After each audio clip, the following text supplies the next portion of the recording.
من واقع شغلنا في السوق إن الفترة اللي فاتت بالنسبة للردة والذرة والصويا كان في ثبات في الأسعار، وبعد كده هيبقى في طلوع في الأسعار ثم ثبات ثم يليه صعود في الأسعار ومعاك لحد آخر 10.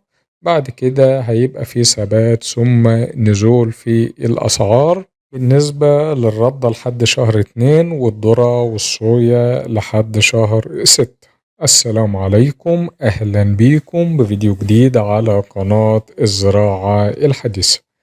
فيديو اليوم هنستعرض فيه أسعار الرز الشعير وأسعار الرز الأبيض وأسعار مخلفات الرز، وهنستعرض أسعار السمسم والكراوية والفاصوليا وأسعار اللوبيا والفول البلدي والفول السوداني وأسعار اللب وأسعار الذرة المستورد والذرة المحلي وفول الصويا المستورد وفول الصويا المحلي وأسعار مجموعة كبيرة من المحاصيل الزراعية والبقوليات والحبوب المعبأة.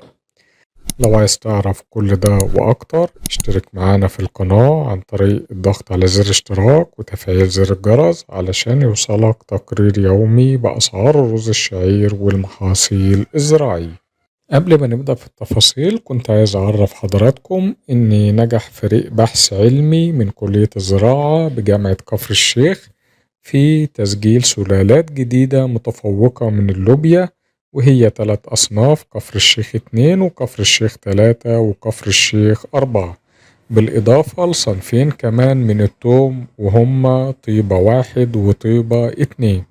الأصناف دي بتتميز بإنتاجية عالية عن الأصناف الحالية لدى المزارعين زي صنف كفر الشيخ 1 واللي بيقل إنتاجه عن الطن للفدان، والأصناف الجديدة هتدي محصول يزيد عن طن وربع لكل فدان. الأصناف الجديدة أكثر تبكيرا، أقل من 3 شهور من زراعة البذرة وحتى الحصاد، وده هيقلل تكلفة الإنتاج على المزارع. أسعار اللوبيا النهاردة من 75,000 ل76,000 جنيه للطن، في ثبات في أسعار اللوبيا. وسعر الفاصوليا بيتراوح سعر الطن الطرد العالي من 57,000 ل59,000 جنيه للطن. أما سعر الكراوية متوسط سعر الطن من 47,000 جنيه ل48,000 جنيه. سعر الثوم بعرشه الأحمر من 75,000 ل80,000 جنيه للطن. بالنسبة لأسعار الفول السوداني القربانش 2300 جنيه للإرداب، الإرداب بوزنه 75 كيلو. أما سعر الفول السوداني الأمريكي 2700 جنيه للإرداب، الإرداب بوزنه 75 كيلو. أما عن أسعار اللب فسعر اللب الكوسة البضائع العالية من 185 ألف ل 190 ألف جنيه للطن، وسعر اللب الكوسة البضايع الوسط من 170 ألف ل 180 ألف جنيه للطن. أما اللب السوبر البضايع العالية من 130 ألف ل 140 ألف جنيه للطن، والبضايع الوسط من 110 ألف ل 120 ألف جنيه للطن. سعر اللب الخشابي البضايع العالية متوسط سعر الطن من 225 ألف ل 230 ألف جنيه. أما اللب العباد الخام البضايع العالية من 35 ألف ل 36 ألف جنيه، والبضايع الوسط من 32 ألف ل 33 ألف جنيه. أما عن أسعار السمسم البضايع العالية من ديل الجمل متوسط سعر الطن الأرض السمراء إنتاجها من 90 ألف ل 92 ألف جنيه. أما الأرض الصحراوي الإنتاج بتاعها بيوصل سعره من 92 ألف ل 93 ألف جنيه. أما السمسم الشندويل بيقل 2000 جنيه في السعر، وسعر السمسم الأبيض متوسط سعر الطن 80 ألف جنيه، والسمسم الكشري بيقل عن السمسم الأبيض حوالي 2000 جنيه.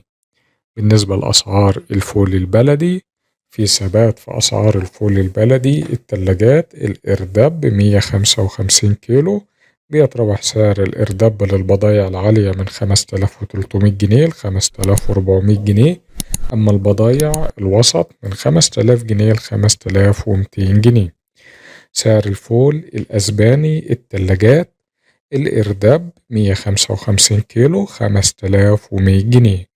وبالنسبة لأسعار الفول الصحيح البلدي المفروش سوروتكس ومعبأ في الشكاير 25 كيلو كمبيوتر من 38,500 ل39,000 جنيه، والفول الصحيح الأسترالي من 31,000 ل31,500 جنيه شكاير معبأة 25 كيلو.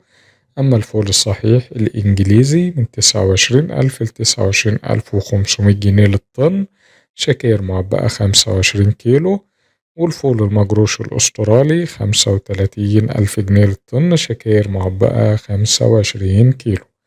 أما الفول المجروش الليتواني من 38,000 ل38,500 جنيه شكاير معبأة 25 كيلو. بالنسبة لأسعار العدس، سعر العدس بجبة العريض 45,000 جنيه للطن معبأ 25 كيلو. أما العدس بجبة الرفيع 42,000 جنيه للطن شكاير معبأة 25 كيلو، والعدس المجروش الأصفر 46,000 جنيه للطن شكاير معبأة 10 كيلو. سعر الذرة الفشار التركي 33,000 جنيه للطن، وذرة الفشار الأرجنتيني 34,000 جنيه. أما عن أسعار الترمس الحلو الأسترالي ف33,000 جنيه للطن. أسعار الرز، سعر الرز الأبيض العريض من أرض المضرب البضائع العالية المخدومة كويس زيت وبخار وسورتكس وكسر من 8 ل10% بيتراوح سعر الطن من 25,600 جنيه ل25,800 جنيه. وسعر الرز الأبيض العريض كسر 5% شكارة كمبيوتر مخدوم كويس من المضرب من 26,300 جنيه ل26,500 جنيه. أما عن سعر الرز الأبيض العريض كسر من 1 ل3% بضيع الفنادق والقرى السياحية والهايبرات من 26,800 جنيه ل27,000 جنيه. سعر الرز الأبيض الرفيع كسر من 8 ل10% مخدوم كويس من المضرب شكارة كمبيوتر من 22,800 جنيه ل23,000 جنيه. الرز الأبيض الرفيع كسر من 8 ل10% شكارة كمبيوتر مخدوم كويس من المضرب زيت وبخار وسورتكس من 22,600 جنيه ل22,800 جنيه. سعر الرز الأبيض الرفيع كسر 5% شكارة كمبيوتر مخدوم كويس من المضرب من 23,000 ل23,200 جنيه. أما الرز الشعبي كسر من 20 ل50% من 21,000 ل22,000 جنيه للطن. أسعار الرز الشعير الرفيع والصال للمضرب من 14,700 جنيه ل14,900 جنيه. أما أسعار التنفيذ من الفلاح للتاجر من 14,500 جنيه ل14,600 جنيه على حسب الكمية والمكان وطريقة السداد وهامش ربح التاجر. أما أسعار الرز الشعير العريض في تفاوت كبير في السعر على حسب المكان وعلى حسب طريقة السداد وتكلفة التحميل والتعتيق والمكان اللي ضم رز ولا لسه ما ضمش. بيتراوح سعر الطن بيبدأ من 15,500 جنيه وبينتهي عند 16,800 جنيه للطن. أما أسعار المخلفات، في حركة في أسعار المخلفات النهاردة. وصل سعر السرس المطحون من 1,200 جنيه ل1,400 جنيه، وسعر الكونة بيتراوح السعر من 10,000 جنيه ل10,200 جنيه، وكسر الرز الناعم من 12,800 جنيه ل13,000 جنيه على حسب جودة وخشانة الكسر. والسلام عليكم ورحمة الله وبركاته.